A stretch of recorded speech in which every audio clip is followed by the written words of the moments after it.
free exchange system. And the price you pay for a free exchange system is you still have inequality, but the advantage you gain is that the absolute levels of privation plummet.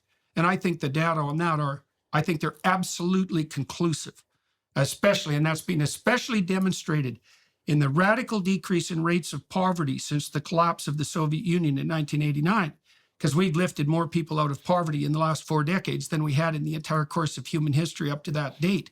And that's not least because the statist interventionist types who argued for a radical state-sponsored redistribution lost the Cold War, right? And that freed up Africa to some degree, and certainly the Southeast Asian countries, to pursue something like a free trade economy. And that instantly made them rich, even China.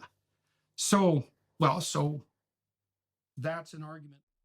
Perhaps one of the biggest lessons of the 20th century in terms of the art of statecraft is that the dynamic, self-regulating nature of markets are a far better way to determine resource allocation in an economy rather than the manual dictates of a group of central planners, no matter how pure or malicious their intentions.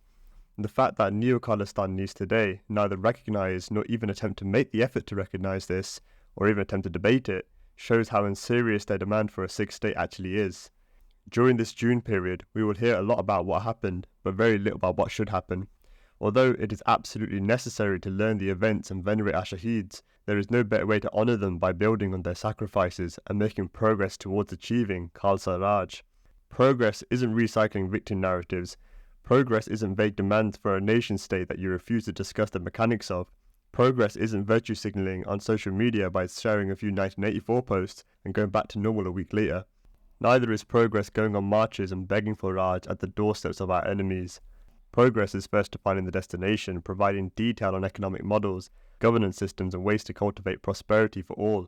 Progress is about planning viable roadmaps to Raj that take into account modern trends in geopolitics and the realities of how the world really works.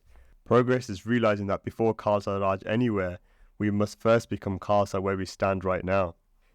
If you'd like to see Bunga Azaadi's attempt at some of this, then feel free to read the Azaadis manifesto and check out our growing Vijay repository at www.azaadism.co.uk.